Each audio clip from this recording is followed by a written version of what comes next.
Hello, magandang gabi. Dadako na po tayo sa hating gabi.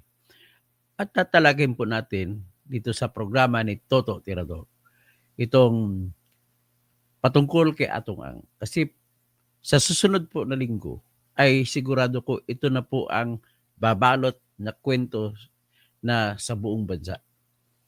Ini-expect ko po kasi na next week ay isasampa na ang kasong murders, daming murder laban kay Atong Ang at saka enforced disappearance. O di kaya papasok ito sa crime against humanity patungkol dun sa mga nawawala. At saka patungkol naman sa 10 na nakitaan na pinatay at ma-identify lamang yun, pwede na maisampa ang 10 murder. At ang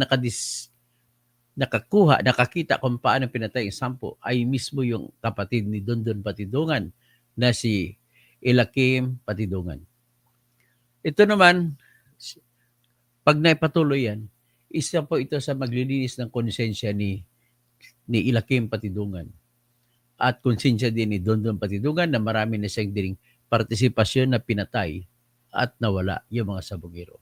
Kasama rin sa kanyang tinututukoy dyan ay yung number 1 killer ng pulis na si Colonel Orapa. Si Colonel Orapa ay naging abogado rin, nakapasa sa bar exam noong 2023. So, pwede ba siya makasuhan na ipadisbar dahil po meron siyang koneksyon sa isabong? Kung ako sasagot niyan, antay natin na matapos itong isabong na controversy at kung matapos itong iyas ay atin ang kakasuhan. Pero huwag kayong magtataka at magulat kayo. Meron bagong 3 general aktibo sa PNP na isasama ng National Police Commission sa ikalawang yugto ng kanilang investigasyon. So, kung sino man yung 3 na yan na general, abangan natin, pero isa na dyan na-discover na yung retirado na ring general na produkto ng Philippine Military Academy na si Jonel Estomo. Okay?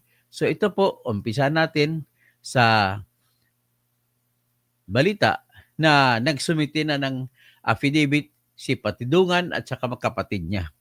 At ito po yung pinakamatibay na affidavit laban kay Atong. Mamaya i-project natin yung balikan natin yung isa sa pinakamatibay na pruweba na si Atong at Patidungan ay may kotsabahan. At makikita rin natin po dito yung iba pang mga investigation ng CIDG nung araw. At makikita rin natin ang iba pang dagdag na pagbabago na sinasabi naman dito na may inariglo pala si Atong ng ibang pamilya na nawalan na nawala ang kaanak. So, ang tanong dito, pwede pa ba sila kumaso kung binayaran na sila ni Atong? Ito naman, ang isa naman ang titingnan natin, si Atong ang nasasabi na sa Pasig na daw siya, hindi daw siya lumayas. Yan po ang ating talakay ngayon. So, mag-umpisa po tayo. Dito tayo sa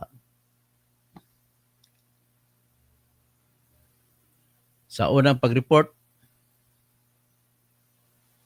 Yan.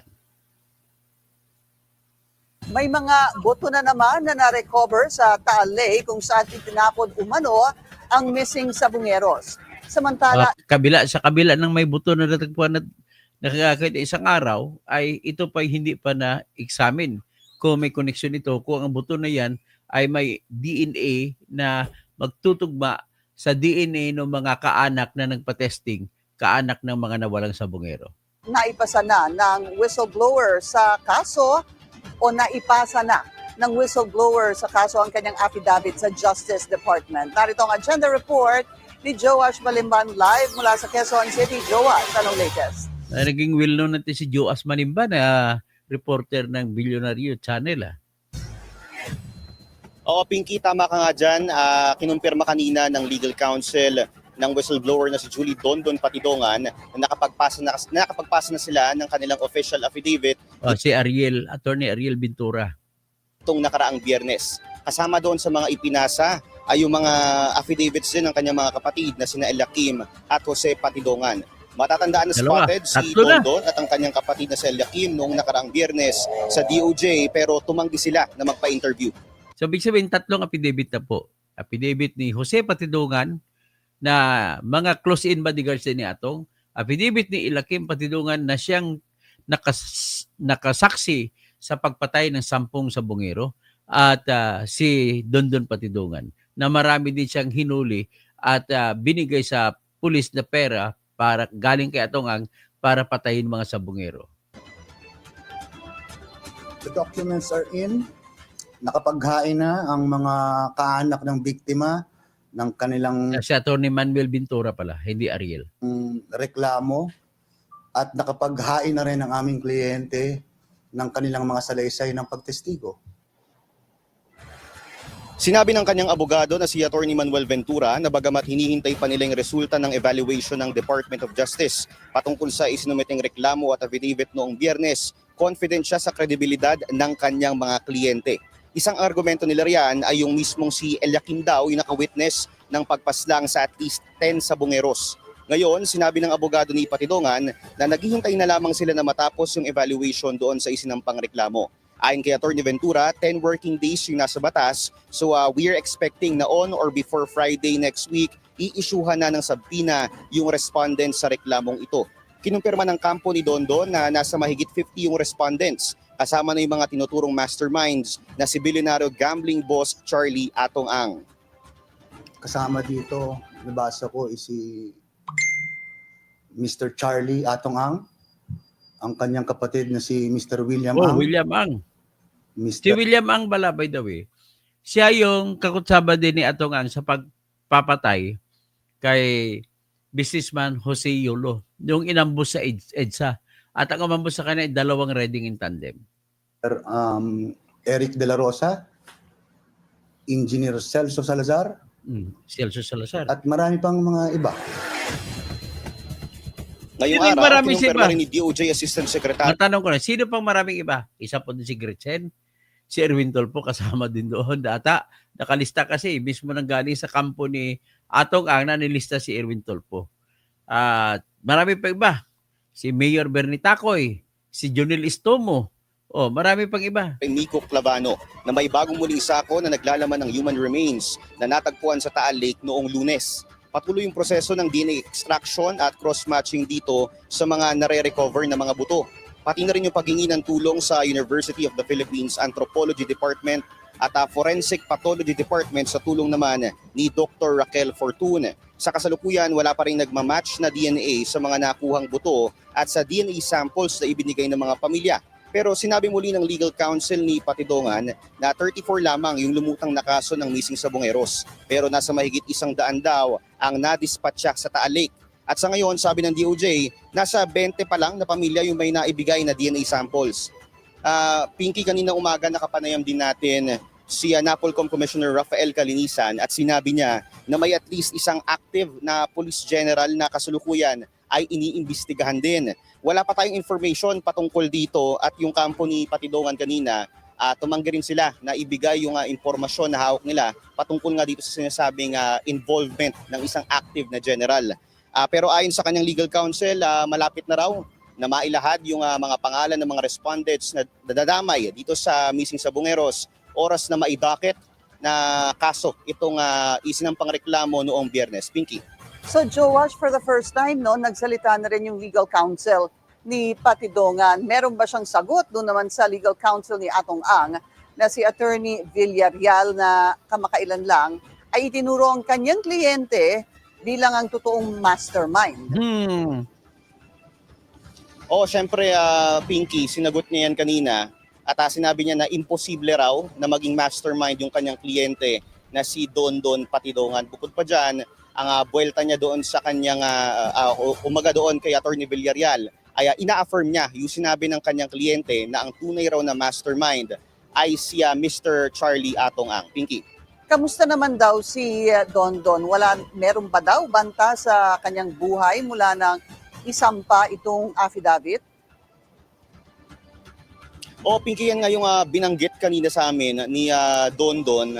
At kahapon daw, kagabi, meron daw umaaligid-aligid sa kanyang lugar na pinagsistayan na isang sasakyan.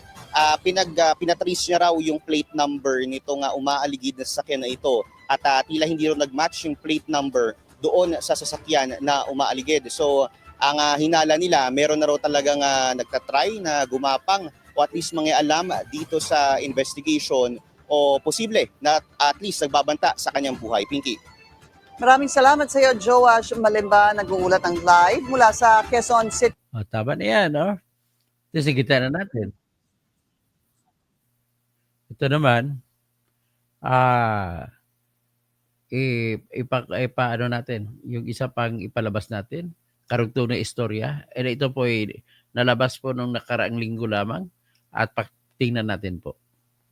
Sumusuko si Justice Secretary. Hindi sumusuko si Justice Hindi pwede, Secretary. hindi natin pasama yan. Iba yun, ibang istorya. Ito na lang yung investigasyon na sa Senado ang paikwa natin.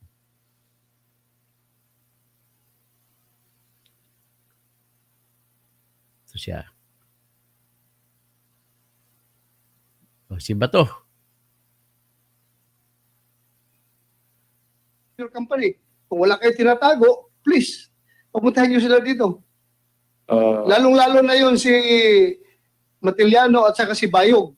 Mr. Chairman, as I mentioned earlier, we were able to present them last week during the last hearing. So we are really cooperative with this honorable committee. Kaya nga, And we were able to bring some of the security personnel who were also subpoenaed. as the chairman of this committee, I am requesting you to please bring them over because their statements will be very crucial. Very Okay. crucial in this investigation. Kaya sana, request Yan ko pong sa'yo, investigation kung kaya mo Hindi lang ba dali to dito. Kung doon? ayaw niyo, wala akong magawa. na patungkol na I cannot commit, Mr. Chairman, that I could personally bring them today in today's proceedings, Mr. Chairman. And I believe Comsec, word is subpoenaed. So alam mo, sinabina natin sila. Kung ayaw nila, anybody from the members of this committee can move for their contempt. Kung ayaw nila magpakita dito. Mr. Chairman, Matiliano and Mr. Matiliano and Virgilio Bayog were already formally charged before the Department of Justice. Siya again? They were already formally charged before the Department of Justice. I believe that they are two of the named respondents in that case filed by the CIDG. Wow. Ano ibig mo sabihin? You want to gusto mong i-insist. Hindi ako abogado ha, pero No. para pag ibig mo sabihin na tinatawag mo yung gusto mong i-avail yung sub-judice rule dito porque respondent na sila. No, Mr. Chairman, I'm No. not So, going to ibig that sabihin mo? direction. I'm just informing this honorable committee because I think it wasn't informed by the CIDG that Mr. Bayog and Matiliano were two of the respondents named in that case that they filed. So, and besides, Mr. Chairman, as I mentioned earlier, they already appeared during the last hearing, wherein this honorable committee was able to propound questions to them, Mr. Chairman. And on the last note, Mr. Chairman, as I mentioned earlier, I was informed this morning that they were not medically cleared to attend in today's proceedings. What I could commit, Mr. Chairman, at the end of the day, I would ask for their medical certificate to be brought here before this honorable committee and submitted to this committee, Mr. Chairman. So may si Bato. We don't need that, Mr. Chairman, that medical certificate cannot say something. So wala po tayong makukuha. Pinailan ng kaso. So this is very material. Kasi parang pareho ang kung if you are investigating crime, pareho ang modus operandi. Pareho yung circumstances na nangyayari. Ang diferensya lang, ito ngayon sila, buhay, yung iba, missing. Yun lang ang diferensya. As to bakit buhay sila, malalaman natin bakit buhay. So, yung dalawa na si Mr. Alvin Indon at si Mr. Darwin Indon, sino mas matanda sa yung dalawa? Alvin, Ako po. so pwede kang mag-share dito sa committee na ito, yung mga nalalaman mo about sa kaso ninyo? Opo, sir. Sige po. Salita ka. Ako nga po pala si Alvin Endon po, sir. Tiga Tanay Rizal po. Isa yan sa matibay na Tanay, sa Rizal pa rin. testigo laban kay Tanay, Atong Rizal. ang Opo. Sige, continue. sila Naglaban mag-ugnay. po kami sa, sa may gitna ni Santa Cruz, Laguna Dondon po. Patiguran at saka si Noong Atong ang. November 18, 2020 po. Dumating po kami doon, alas 7 po ng gabi. Nung dumating po kami doon, kakaunti po ang tao.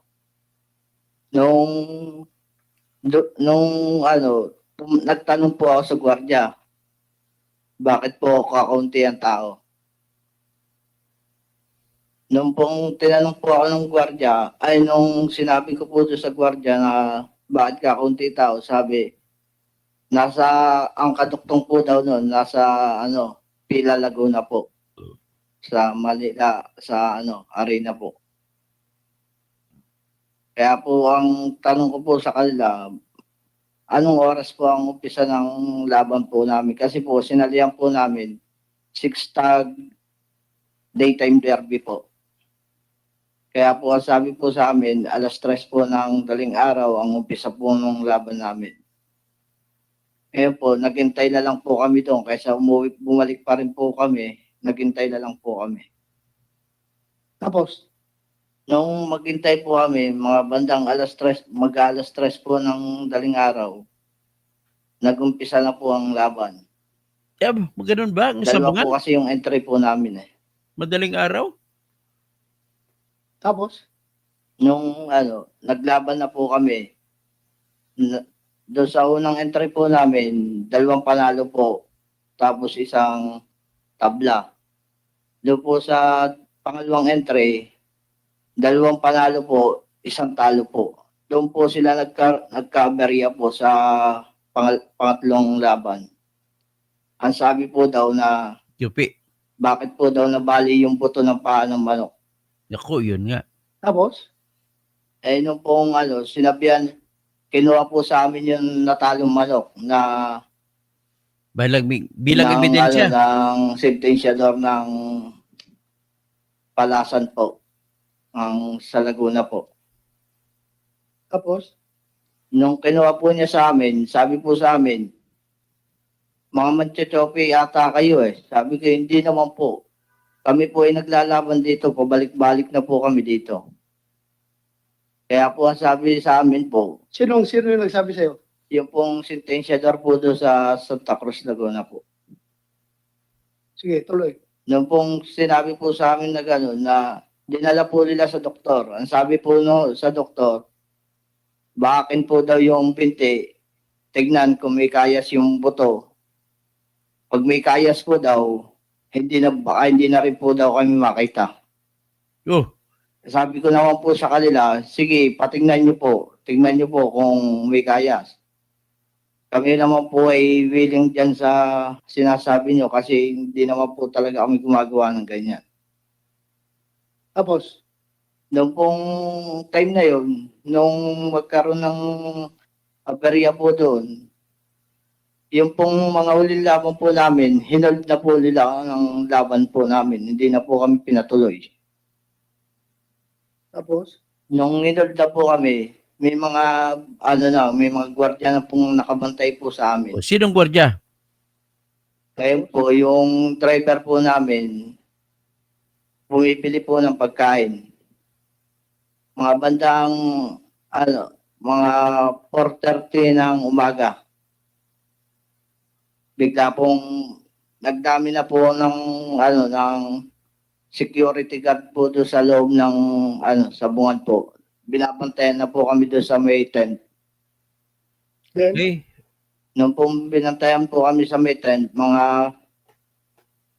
siguro po mga paalas 5, bigla po may lumapit sa akin sa lalaki na hinalbot po ako sa ganito. Ang tanong po, kayo pa yung may entry ng game farm. anong ginawa sa'yo? Hinalbot po ako bigla sa damit po. Sino yung lalaki na yun? Si, ano po, alias Dondon po. Oh, yun. Dondon. Dondon Opo. Patidungan. Dito bisa sa sesyon. So, dito nga yan, ang objective ko, pinapakita ko ito. Ito po yung ebidensya na magpapakita na matibay ang koneksyon o konspirasiya sa gitna ni Dondon Patidungan at saka ni Atong Ang. Bakit kailangan ko yun?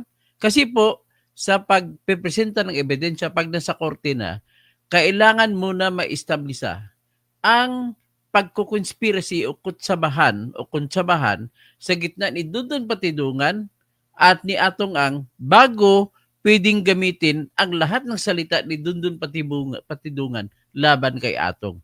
Yan po yung batas sa tinatawag na extrajudicial confession. Ano po yung extrajudicial confession? Pag sinabi mo extra, out. Judicial, korte. Ibig sabihin, pag-aamin na ginawa sa labas ng korte. May requirement po sa ilalim ng Constitution na matatanggap lamang bilang ebidensya yung pag-aamin kung ito ay may gabay ng abogado ng nag-aamin. At gagabayan siya na pag nag-amin ka, ibig po sabihin niyan, sinasantabi mo ang karapatan mo na sagrado na manahimik.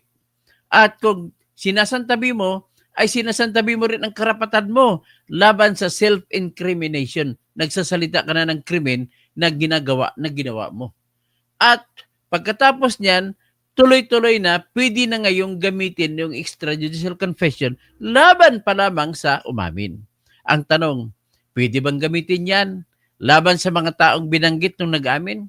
Ang sagot, depende.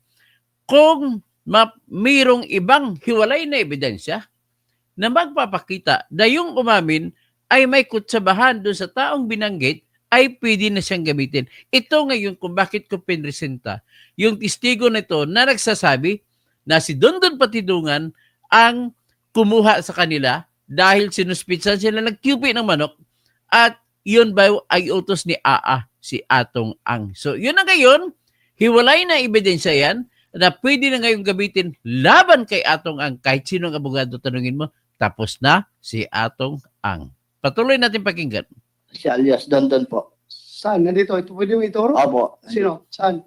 Yoy, Anong ginawa ni Dondon sa'yo? in-identify si Inalbot po Dondon. niya ako sa In-identify si Dondon. Ibig sabihin, nagsasabi ng totoo ito sa loob ng Senado pa na hearing. batok po. Sabi, subukan mo lumaban, papatayin na kita. Tapos, Yun ha, si Dondon ha. Tapos po noon, sabi ko po, Ibig sabihin, inano siya ni Dondon, papatayin siya ni Dondon kung papalag siya. bakit niyo po kami ginaganito? Eh, wala naman po kaming alam dyan. Sabi, mga manchachope kayo. Sabi ko naman po sa kanila, hindi naman po napapatunayan at marami po kaming laban na beses dito na pabalik-balik po kami. then, Nung dinala po niya kami doon sa tinatawag niyang pahingahan po sa may loob ng sabungan po. Tapos po, tinanong po niya sa akin kung nasaan po daw yung mga kasama namin. Kasi po, dalawa lang po kami nung dinampot eh.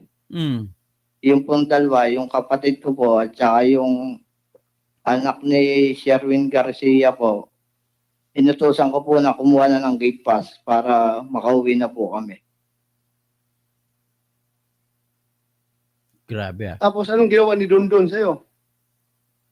Nung pagkalbot po sa akin, dinala po niya ako sa may bahay pahingahan po niya. Bahay-bahay? Oh, doon po sa may para pong pahingahan po niya. Tapos, Nung doon dinala po niya ako, sabi po sa akin, wag na po daw ako lalaban, baka po daw kami mamatay. tapos, Eh, nung pong sabi ko, hindi naman po kami lalaban at wala naman po kaming ginagawang kasalanan sa inyo. Tapos tinanong po niya kung nasaan po yung mga kasama namin. Sinabi ko po, nandoon po, kumukuha ng gate pass po para makauwi na kami. meron ka sinabi dito sa affidavit mo na maya-maya ay tumawag itong si Dondon ng cellphone. Apo. Sino tinawagan niya? Ang pakirinig ko po, kalapit ko po siya ang tawag niya po ay Boss A. Sino yung boss A? Si Atong yan. Yun po ang po namin na sinasabi niya si Atong Ang po daw. Anong sabi ni Dondon kay Boss Atong Ang? Ang sabi po ay, boss may mga tao na naman dito na pumasok na mga manchochope. Tapos, Ang sabi niya po, naka-loudspeaker po yung cellphone niya eh. Sabi, naka-loudspeaker po. loudspeaker, Opo. Rinig ko po. narinig mo. Opo. Kilala mong boses ni Atong Opo. Ang. Medyo malat po. Malat. Sa cellphone. Ano sinabi ni Atong Ang? Ano sagot niya? Ang sabi po nung tinawagan po niya, ang sabi po ay, sige, paaminin niyo kung sino ang boss. Pag hindi niya namin, patayin niyo na. Patayin nyo na. Grabe. Narinig mo? Opo. Sigurado ka? Opo. Hindi lang naman po ako nakakarinig noon eh. Sino Grabe. ba? Pati yung mga kasama ko.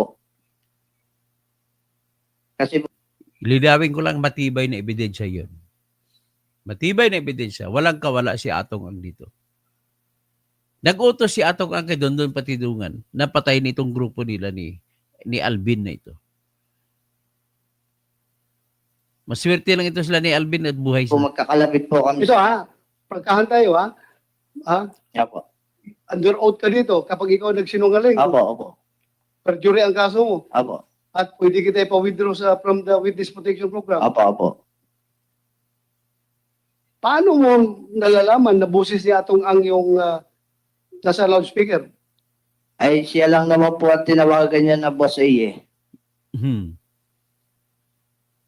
Si Boss Atong lang po ang inaano na AA.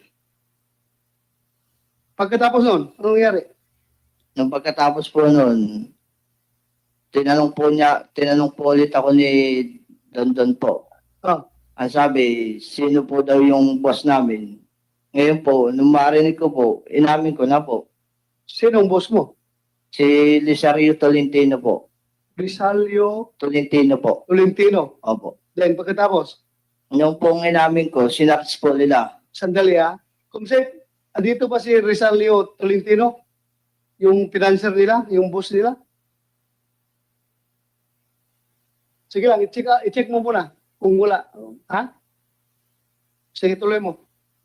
Nung sinabi ko pong si Lisario Tolentino, isinarts po nila yung sa cellphone nila yung yung FB ni Lisario Tolentino po. Ngayon po, nung makita nila, pinicturean po nila. Sabi, eto yung nanggaling din dito. Sino yung nagsabi nun? Si Dondon po. Dondon Patidungan. Dondon. Opo. Yung si Dondon, ito ha, Patidugan. Opo. Ano, sinong sinabihan niya? Yung pong pag-search po niya doon sa pangalan ng Lisario Tolentino, lumitaw po yung mukha ng boss ko. Oh, Ang sabi po doon sa mga tauhan niya, eto rin yun ang galing ditong taong na nahuli din natin. tapos, Nung nung makita po nila, tumawag po siya ulit. Ang sabi niya po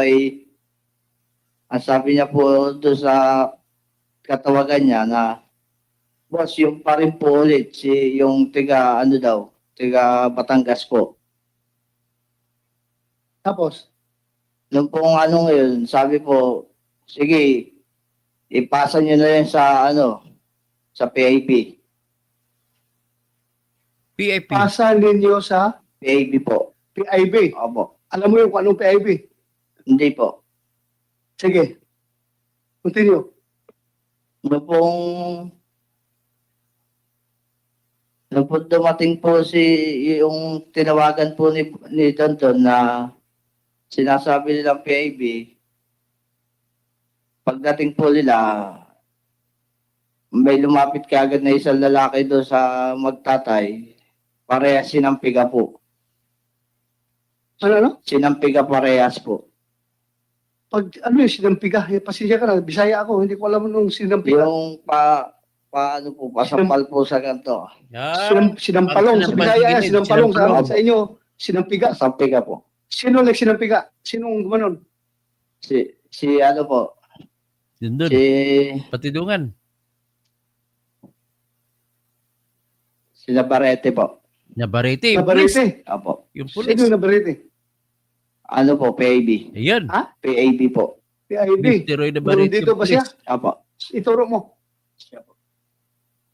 Saan ba si Navarrete dyan? Ayun, Navarrete, positive, will you please stand positive. up? Positively identified ka. Wala ka na. Tapos ka na. Tumayo ka. Actually, natanggal na to eh. Pagka-pulis.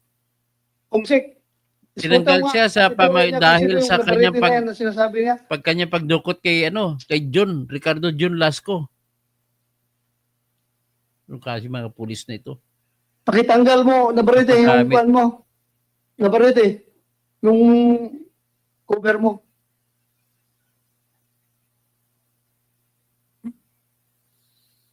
Matibay ang ebidensya. Si Navarrete ang Ano ginamit ni Navarrete Atong na sinasabi mo? pagdukot kay Paano John mo nalaman na Lasco Navarrete ang pangalan niya? San Pablo. Balik ka muna dito, balik ka muna dito. Thank you, thank you. Balik ka dito.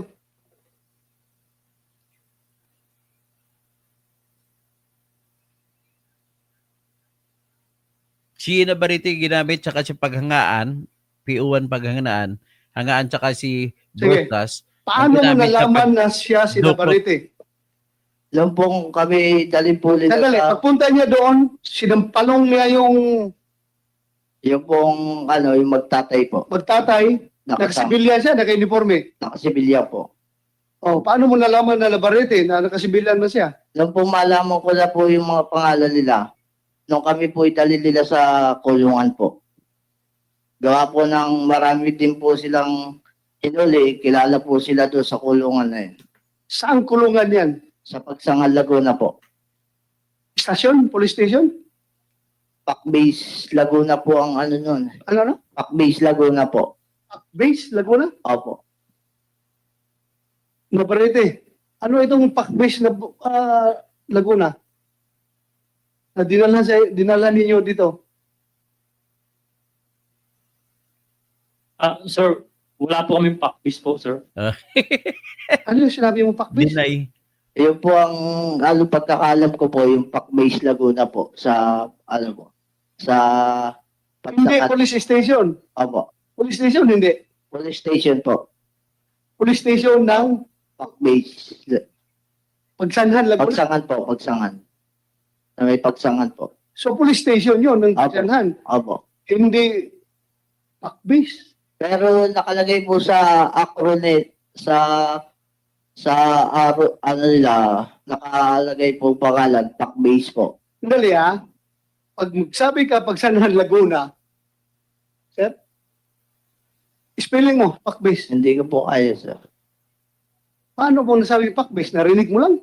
Hindi po, sinabi po sa amin yung yung bantay ng police po. Kasi po, Hindi ka marunong magsulat, magbasa. hindi po. Oh, no read, Hindi no ka write marunong. ito ha. Pero Grabe paano yung mo nalaman testimony Pac-base? Hindi pa marunong bumasa sa Sinabi ulat po yan. sa amin nung bantay na sa kulungan Detalyado. po. Bantay sa kulungan. Opo. Ano yung bantay sa kulungan? Police? Yung police po. Naka-uniforme siya? Opo. Patay na si Atong So, Bandit. police station yun. Opo. Kasi pagpunta mo doon, makita mo doon, Pagsanhan, police station. Opo. Pero hindi ka marunong magbasa. Hindi po. Anyway, sige. Kita mo hindi na ka marunong bumasa, sumulat. Saka pag kwento pa ng ganun detalyado, ibig sabihin, totoo po yun. Tuloy mo. No, doon ko po nalaman yung mga pangalan nila. Sinabi po sa amin nung nakakulong doon, ganun yung tao ngayon, ganito pangalan yan. Yung isang tao, ganito pangalan. Yung isang tao, ganun ang pangalan. Tinandaan ko na lang po. Ganon katanda, ganon kagaling ang mga hindi marunong bumasa, sumulat, no? Matandain. Okay. Tapos, Nung pong kunin po kami, ang may head pa po sila dyan eh. Meron pa po silang head dyan. head. Opo. Sino? Si Michael Calabaria po. Claveria. Opo. Paano mo nalaman na head? Iyon po ang tinatawag nilang head na sila po ay sumusunod doon. Nakikita mo? Opo. Dito sa loob ng seasonal. Nakikita Wala mo? po. Ha? Wala po dito. Saan ba si Claveria?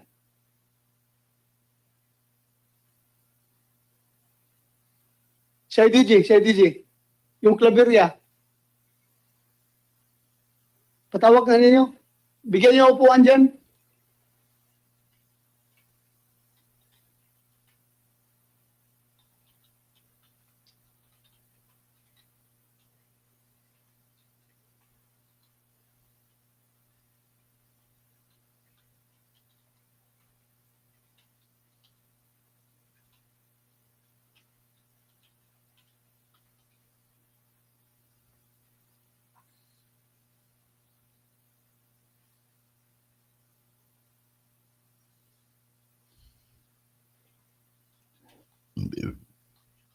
O yan, asan si Claveria?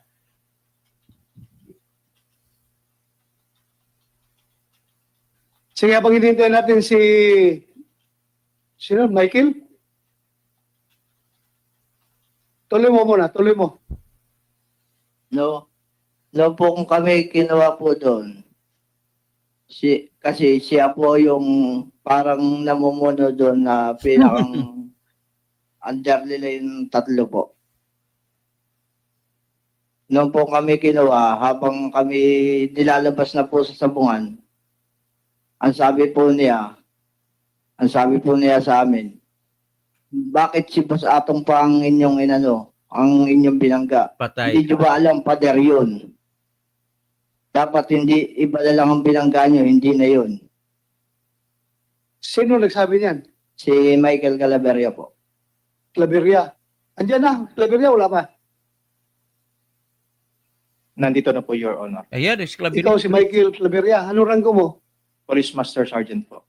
Ikaw ang team leader ng Provincial Intelligence Branch ng Laguna? Hindi po, Your Honor.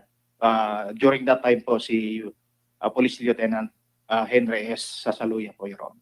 Henry S. Sasaluya. Pero ikaw yung pinaka-senior ngayon. Yes. Yan. Yes po. Sandali. Mag-out ka muna. Please. Pakitaas lang po ang kanang mic. Do you swear to tell the truth, the whole truth, and nothing but the truth in this investigation? Thank you. Please take seat. Ulitin mo nga yung sinabi mo. Anong sinabi ni Claveria sa'yo? Nung po sinabi po sa amin ni Calaveria po na habang nilalabas po kami sa sabungan, sinabihan po niya kami na bakit si Boss Atong pa yung pinagka namin. Bumangga po daw kami sa pader. Sabi na, Tapos?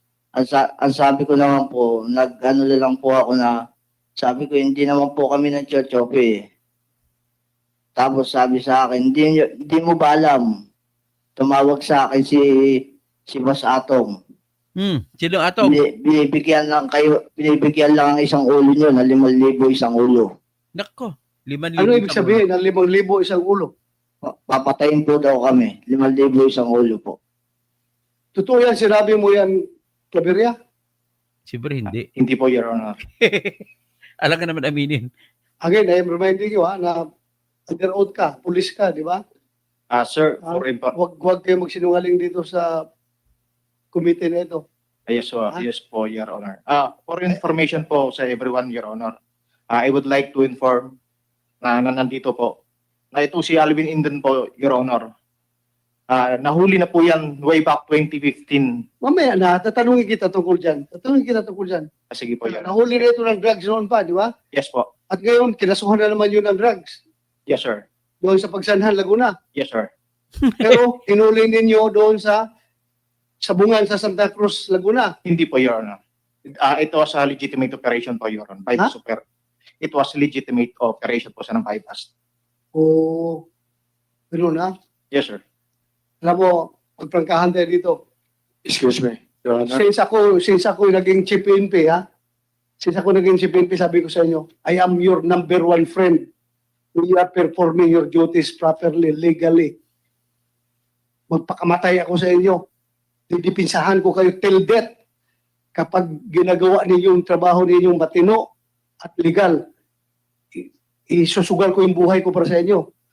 Pero pag kayo naman ay gumawa ng kalukuhan, illegal, okay, I am your number one enemy.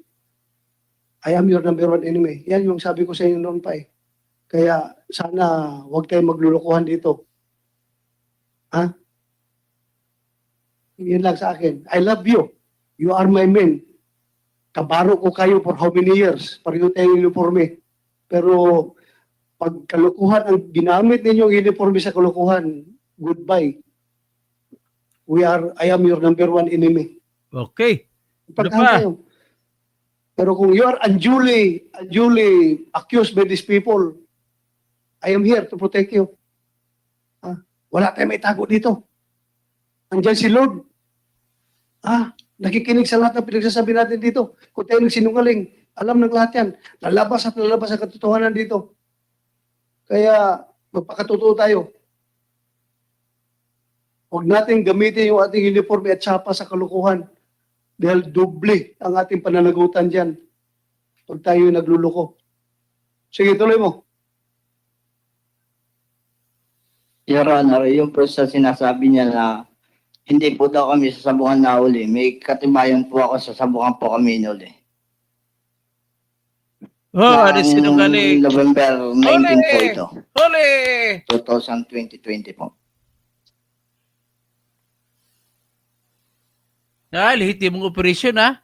Hinuli, kinargan nyo na drugs dahil sa utos ni Atong Ang. Ano ito? Pahingi po dito, sir. Thank you. Yan po yung Tagan po. Your Honor, yung pag nagpapasok po kami ng entry name. Owner, Cycross, Intername, Game Farm, Midnight Stagan, 12:30 p.m. So ito nagpapatibay na nandoon kayo sa sabungan, Opo, Your Honor. doon kayo hinuli. Opo. Ha? Opo. Patay. Tanggal Tanungin natin si Julie Patidungan. trabaho. Hinuli ba niyo talaga ito doon sa sabungan? Hindi po, Your Honor. Ha? Hindi po. Hindi. Opo. So sino kayo na nagsinungaling? Saka, Your Honor, yung sinabi niya kanina, O, si nasabi Julie, niya, ah. boss, daw yung kausap ko. Di minsan, Ito si Julie Patidungan, nang kakampi pa siya ni Atong Ang. Ito yun siya. Tingnan, pansin mo yung abogado niya si Raymond Porton. Naku, si Raymond Porton pala, kakampi ni Atong Ang. hindi ko tinawag si Mr. Atong Ang ng boss E. Amo po ang tawag ko sa kanya, Your Honor. Pero Sino ngayon, ngayon na nagsinungaling? Ikaw o siya? ngayon, bago na yan niya, Julie, ha? Ngayon, kalaban mo na si Atong Ang. Lahat ng sinabi mo noong araw, iba na. Your Honor, excuse me, Your Honor. Yes, go ahead. Kanina pa po nababanggit ang pangalan ko. Pwede po pong magsalita rin naman ako. Yes, Kasi right. part of the conspiracy yan eh. Yeah, you have the May right of respect sa inyo. Yes. Marami po salamat. Si Kanina po. Atong Ang. Ah, Si Atong Ang. dalawang hearing na po tayo. Pangatlo na po ngayon. Tingnan niyo po itong, Si Atong Ang. importante po itong sasabihin ko. Tingnan niyo maigi. Okay. Kung bakit lagi involved si Dondon. Si Dondon po, siya lang ang nagmamaniobra ng lahat ng farm ko sa construction. 2 to 3 years na siya nag-aasikaso. Ladies and gentlemen, pag-aamin ni Atong, na matagal niya nang kasama si Dondon Patidungan. Ito na ngayon ang number one evidence na kailangan natin para matatanggap na ng husgado ang lahat ng sasabihin ni Dondon Patidungan. So, ang daming farm yan. 3, 4 na farm. Kung titignan nyo, dalawang Senate hearing plus ngayon, ang question kung sino-sino nilalabas sila, biktima ba silang lahat? Ang media, lagi nakafocus na kami lagi, hindi lang kami kumikibot, pinapanood ko lang kung ano nangyayari. Talaga bang si Butch Inonog, innocent ba? Or biktima? O ano? Mr. Atongang, I just would like to remind you na kaya nakafocus sa inyong investigasyon dahil naturalmente doon bago nawala yung mga tao doon sa sabungan ninyo. Yes, Your Honor. Before you want to destroy the credibility of whoever, kung anong klaseng tao si Inunog, I just would like to tell you na kaya nakasintro, baka sabihin mo na kayo lang ang pinagtutukan. Kayo talaga. Sa inyo talaga nakatutok ang investigasyon. Hindi ko po sinisira credibility niya. Pwede po tapusin ko lahat. Sige. Makikita niyo po ang conspiracy rito. Sige.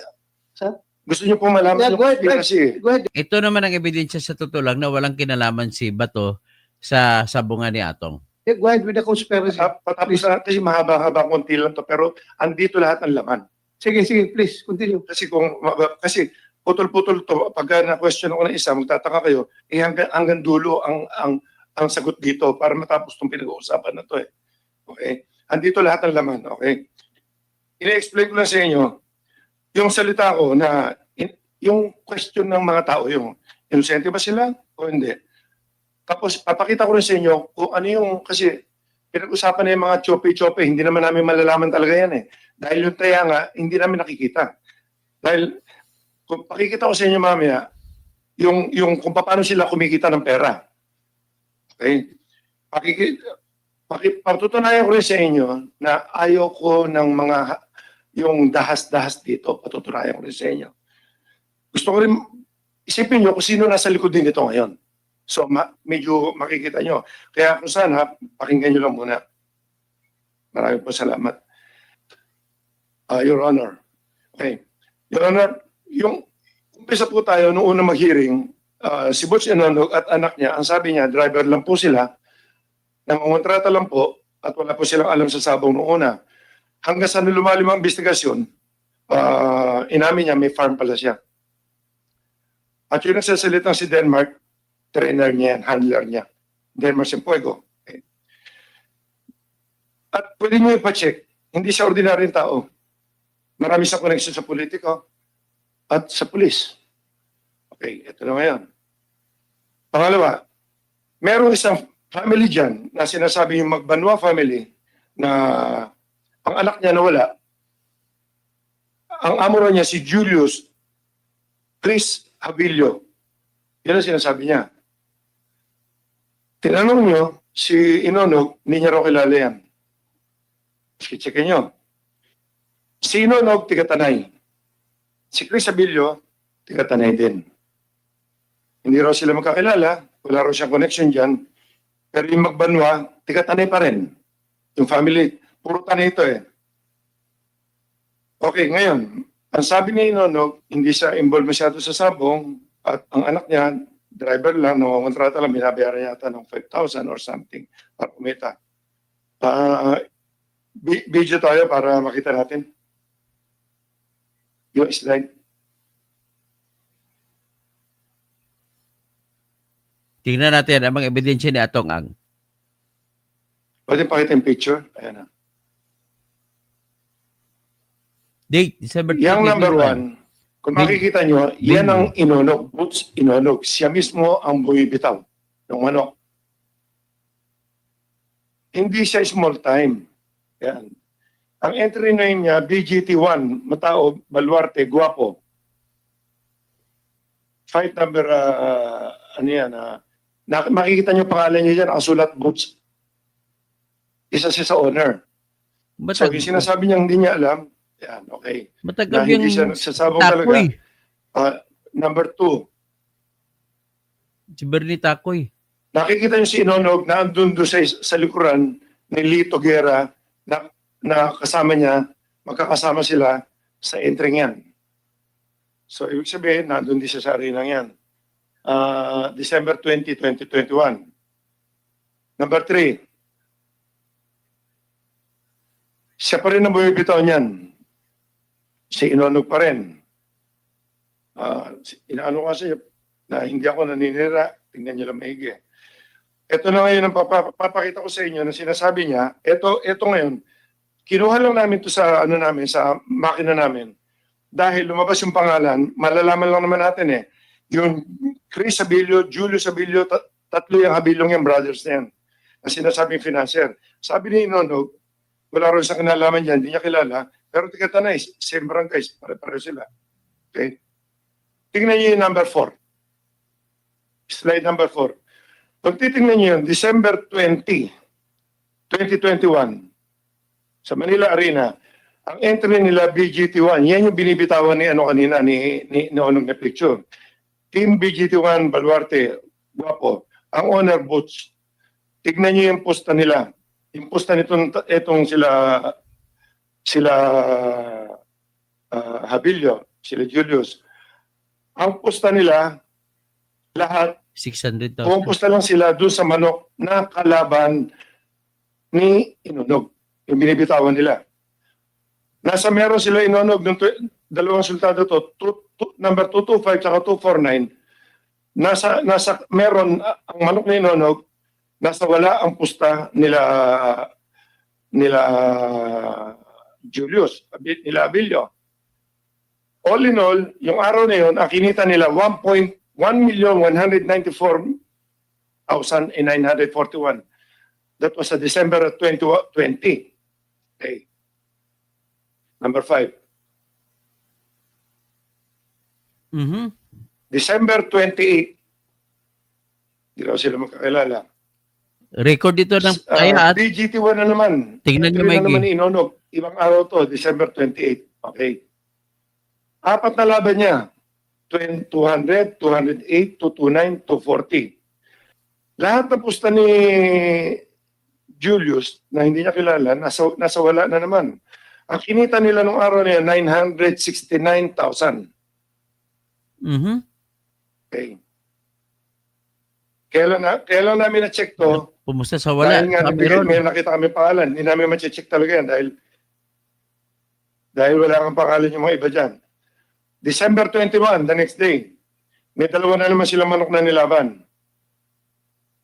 Ang pusta na naman nila Julius, against na naman, sa manok na naman ni Inonog. Kumita sila ng 632,954 per 6. Number 7, January 13. Ito na yata yung sa Manila Arena. Ito na yata yung sinasabing may problema sila. Okay. Si Julius na naman, sila Julius na naman. Fight number 62. Ang pusta na naman ni Julius, sa wala na naman. Nasa meron kasi. Fight number 73, saka fight number 98.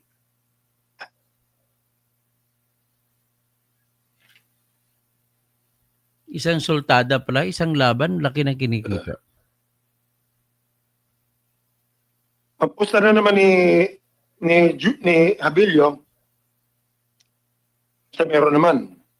So all in all, ang tinamaan na naman nila nung 13, 2,450,200.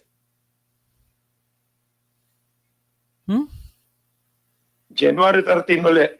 Ito pa. Kasabi nito, mayroon pa palang Laguna. JMJ Brothers, sariling entry ni Julius Abilio.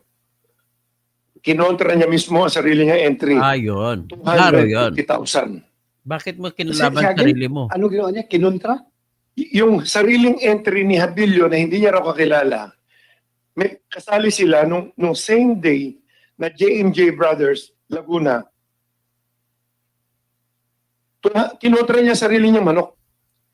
250,000. Tumaya Nakikita po namin laban. sa computer. Kinontra niya. Sa kabila pumusta. Ibig sabihin, sa kabila siya. Sa kabila pumusta, sa wala. Musta? Sa wala. Okay. Pinapaalala ko lang po sa inyo na lahat ng pustan to, hindi sa amin nilalaban. Kinukuha nila yan sa gitna. Hindi kami apektado niya. Hindi kami ninanakawan nila dyan. Taong bayan. Okay. Number 9. December 7 sa Santa Cruz na naman. JMJ Brothers na naman. Entry na naman ni Habilio. Ito yung Habilio na to. Ito yung sinasabi nung Magbanwa family na nakausapan nila nung mawala ang pamilya nila na ito yung amo nila. Tapos biglang hindi na nila makontak. Okay. JMJ Brothers sa meron. Ang pustan dito si Habilio sa wala na naman. 100,000. So, klaro naman talaga Ito, madaya. Manila Arena uli. December 13. Ito na naman yung entry nila, yung nagpunta ritong Baricar na tinanong nyo, na nagamit lang daw ang pangalan niya. Nasa pangalan niya itong entry na to, December 13. Pero ang lumaban, manok nila, ni Inonog. Ang posta na naman nila Habilio, Sa kalaban na naman, sa King Arthur, 200,000 noong araw na yan. Okay. So, isa na lang. December 23, Mm. sa Manila Arena, si Bari Caroule, yun napunta rito yung last week. Ang sabi niya, slot lang daw niya yan. Ang sabi niya, ginamit lang yata nila, inunog to. Tignan niyo ang pusta niya, ang pusta rito ni Abilio uli, ang daming internet, ang daming sultado nito. 108, 151, 179, 221, saka 243, 255. Lahat ng pusta nila sa kalaban. Kumita sila ng 2,595,980. Grabe na. So, Nataya ka pag naman. na-check lang namin, sa loob niyang ilang araw na yan, ang kinita nila is 8,447,831. Ngayon, number 12. Yan po yung tatlong habilyo na sinasabi niya hindi niya kilala. Tigatanay din yan. Oh, Pare-pareho silang tigatanay. magkakapatid ah. Number 13. O yan yung ID niya. Habilio. Julius Nestor Habilio. So, pinakita ko lang sa inyo kung ano yung system ng mga pandaraya, yung mga sindikato. Isa lang yan sa na-identify namin na sinasabi po ni Inunog na hindi niya kilala. Pero tignan nyo kung pag-aaralan ko, kasi ako nga ang nakakaalam ng mga gaming na ganyan, makipag-usap lang siya sa maraming ganyan. Tatayaan nila lahat ng makina, iba-ibang account. Yan yung sinasabi nila nung una na hearing, hinahanap nila 200 million. Sino naghahanap ng 200 million? Sila Inunog ba? Sino? Meron sila sinabing 200 million na si IDG dati. Ilan yung tinitimbrihan na yan? Ang tawag doon timbre. Ilang financer yan? Hindi ko ma-check yung mga iba, Your Honor. Dahil hindi ko naman nakita yung mga pangalan eh. May ano nga, hindi namin ma-check yun. So in short, Mr. Atong Ang, gusto mo talagang yung presentation mo kayo na klaro yon na involved sa panunyupi yung mga Habilio brothers at Inunog. Yun ang ibig mo sabihin. Nanalo sila ng 8-point-something million dahil sa panunyupi. Your Honor, Yun. hindi ko rin masasabing choppy yan o kung anong klase ginagawa nila.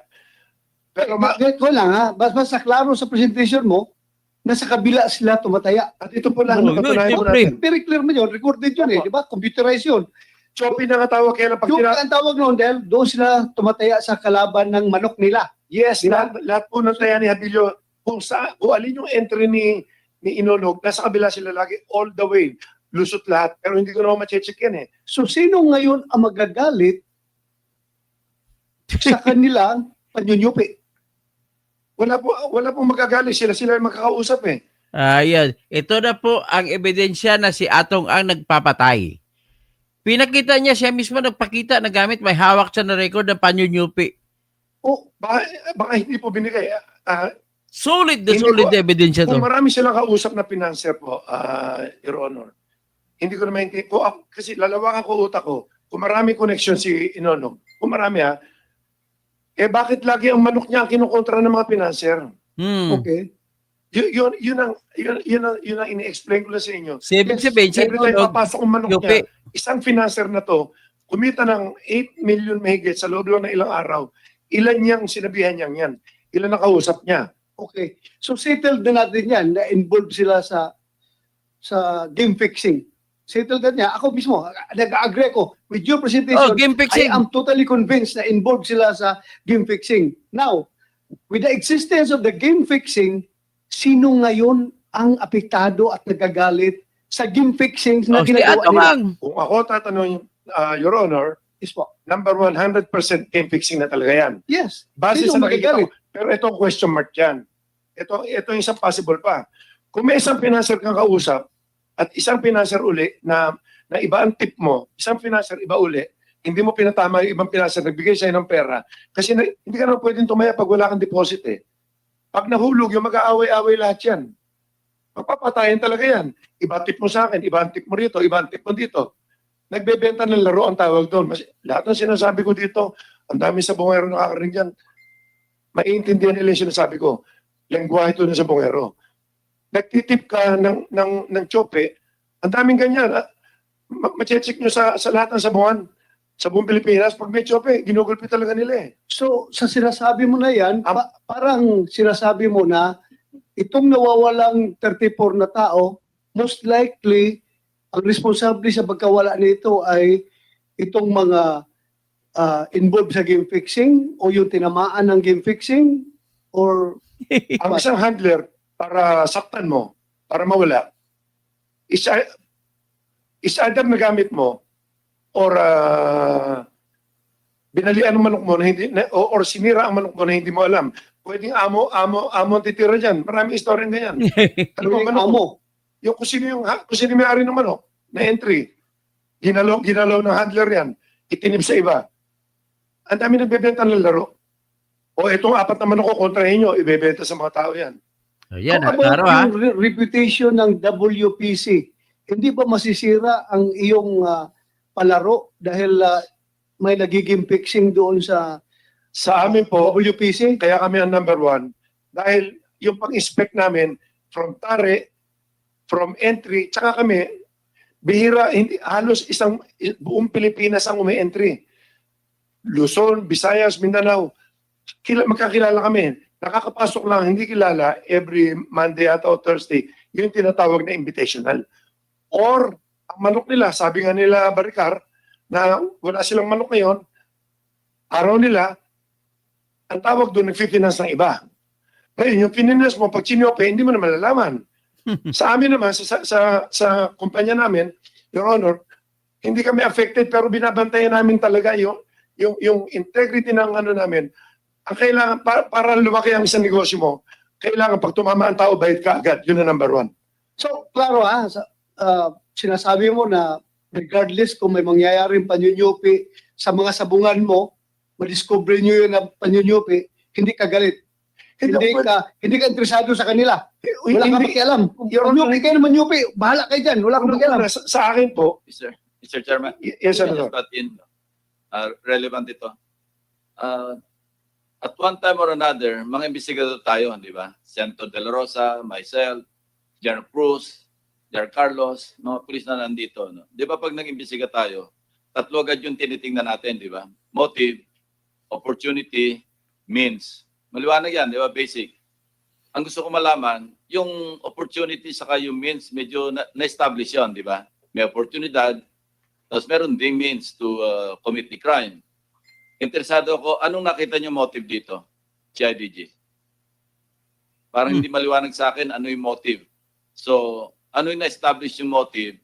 Kasi you have come to a point that you have already referred the case to the DOJ, di ba, for preliminary investigation.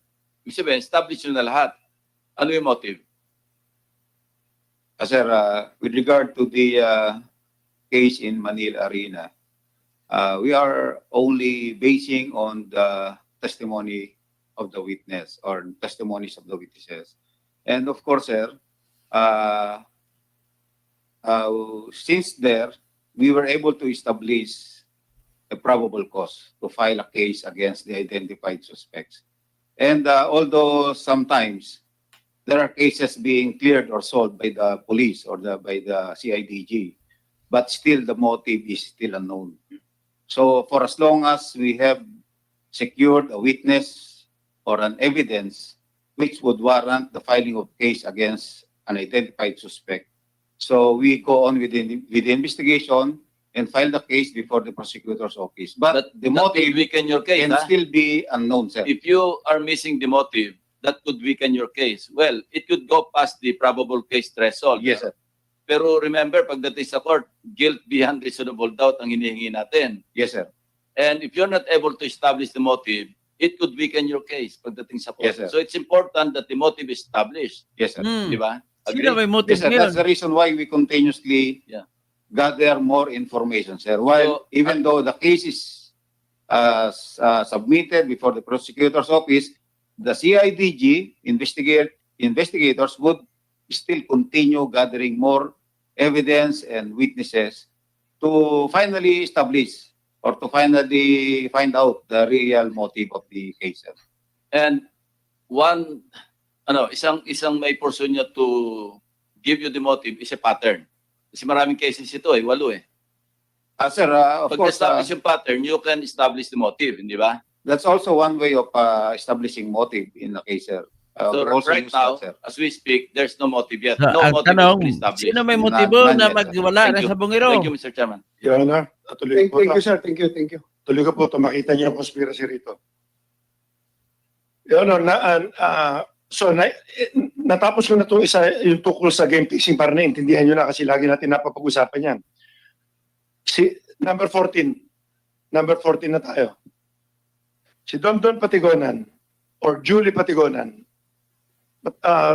Tagal ko na rin tao pero sinasabi ko nga sa inyo na sa construction niya sa buong sila nag-aasikaso.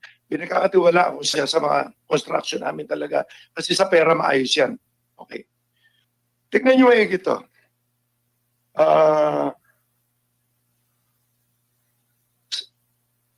2019. Pinasuhan si Patidungan. Kinasuhan siya ng murder, frustrated murder. Sa Tanay. Tanay din. Na-dismiss. 2019 to as early as 2019 tinatrabaho na kami. Okay. 2019, nabuo ko lang ang istorya hanggang natapos itong araw na to hanggang huli. 2019 kinasuhan siya. Sandali, 2019, kinasuhan siya. Kinasuhan siya. 2019, wala pang wala pang isabong noon. May mga sabong na ho kami nun. Pero wala pang isabong, yung pagkor, Ang pagkor, isang taon lang po mahigit.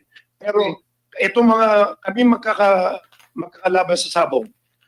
Matagal na ho to. Ilang taon na kaming ilang taon na kami nag-iisabong. Dahil kapareho nga sabi ni Ma'am Andrea, ni Chairman Andrea, with or without Franchise. regulation of ng PubCor, hindi kikita ang pag hindi na-regulate yan, hindi kikita kasi existing na. Ngayon, ako, para maka-operate ako, yan yung sinasabi ko nga na nagpagawa ako ng ordinansa sa local government. Ang ordinansa is talagang yan ang batas na talagang sinabing batas para sa sabong. Pero within the territory lang. Ganun ang ginawa ko dyan. So nag-ooperate ako ng legal ako maski noon pa. Never ako nag-operate ng illegal. So anong mas maganda? Bago pumasok ang pagkor o Alin na mas malaki? ano mas malaki sa'yo? Kita mo. Biglang lumaki ngayon kasi naging nagkaroon kasi ng nagkaroon na ng internet na todo, nagkaroon ng payment system, pinag-aralan ko lahat, magka-COVID lahat, nagkaroon na ng mga na-improve kasi pag ako siya nag-design, nag-upgrade ako na upgrade. So nagpasalamat ka sa pagkor na nalegal kayo at lumaki pa yung income mo. Well, legal na, hindi ako masyadong after sa pera, Your Honor. Hindi, kaya nagpasalamat kayo. Nagpapasalamat ako kasi ang gusto ko talaga po ay tumulong sa gobyerno lagi. Maganda. Kaya nga ako rin nag-suggest na taksan kami ng yung suggest na 5% of GGR. So, lalo natin without pagko-regulation, mababa ang kita nyo. With pagko-regulation, gumanda. Ang takbo ng isabong. Una-una mga bangko, ang mga payment system, Okay. open na kami. Kasi alam nila legal na legal eh.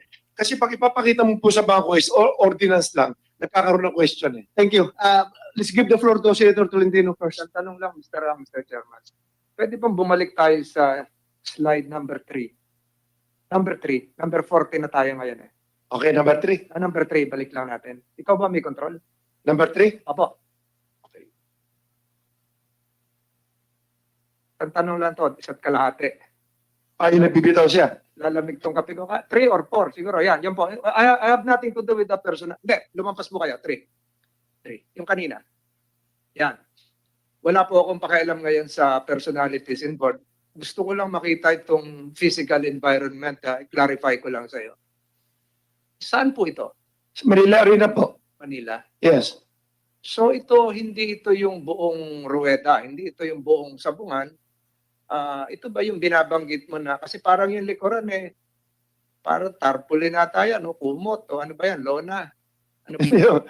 May video yan. Pwede namin ipakita sa inyo totoong video. Ibig sabihin, ito po ba ay yung buong Sabungan o isang kwarto sa Sabungan o isang studio? Lahat po ng tatlo lang po yan eh.